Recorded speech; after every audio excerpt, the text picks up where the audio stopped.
Alright, so I'm getting ready to solder down this little tiny load switch. It's the smallest part on the board. It's this guy right here.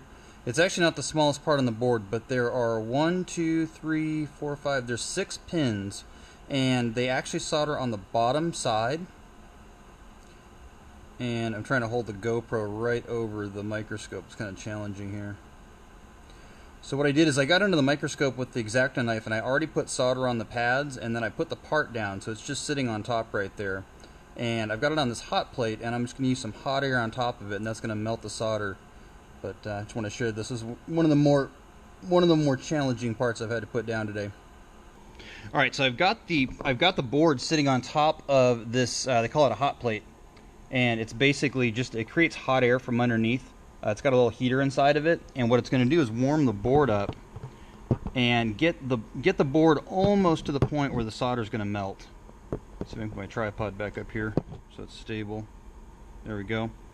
And then I've also got this hot air wand that basically blows hot air through it, and so I'm going to use that to blow hot air onto the board. So we'll start warming it up from the bottom here, and I'll let it warm up usually about 20 or 30 seconds, and that just kind of gets the whole board warm. It gets the solder warm, the flux starts to activate, it gets the part warm, and then I'm going to take the hot air from above and I'm going to give it that little bit of extra energy that it needs to liquefy all the solder on there. It's probably kind of hard to see on the screen there, but it's that tiny little part right there in the middle. And that'll bring the air in and try to kind of keep it moving. It's so small it's going to hit the whole thing no matter what. And I can see the solder's twinkling now, so that means it's liquid. And now that it's liquid, I'll hold it for another probably 5 or 10 seconds.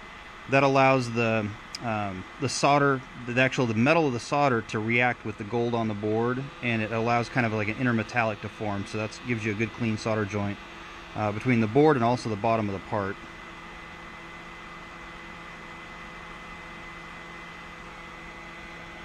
And that's it. Then I'll turn the heat off. I'll turn the heater element off, but I'll leave the air going, and that lets the board kind of evenly cool back down.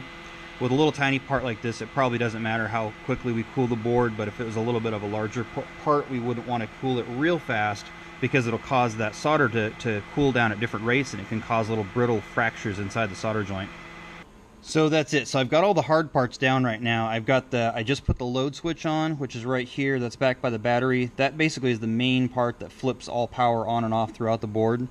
And then I've got one of the power regulators is on right here. This is the Arduino processor here. I've got the accelerometer up here, and then I've got the gyroscope over here. And I put those on first because they call them QFN parts, and basically they have their solder pads right on the bottom of the part. There's no real leads that stick out the side. They actually drop right straight down onto the solder.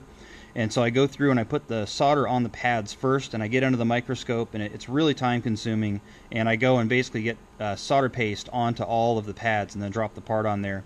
And then I heat and cook it individually. And I tend to do that with these parts first before I put the other parts on, just to get them out of the way, and also so that I don't disturb any other parts, because I'm going to get this part of the board hot enough to get everything liquid. So if there was other parts right around this area, or like over here, there's a couple little small parts around the Arduino processor, and if I tried to do that with the other parts in place, inevitably I end up bumping them, and I have to go back and kind of fix them later on anyway. So there we are. So there's the hard parts that are down right now. There is one more part that has a pad on the bottom of it, the main 5-volt power regulator. It's a higher power regulator, and it's got a thermal pad underneath it. It's probably not really necessary, but I always like to solder it down anyway. And we will in the production models also. But I don't have that yet. That's arriving tomorrow, so I'll drop that on as soon as UPS shows up tomorrow. But then I'll get busy starting to put all these little small parts on, and hopefully by the end of the day tomorrow I'll have this thing all assembled and ready to power up. So, yep, that's how that goes.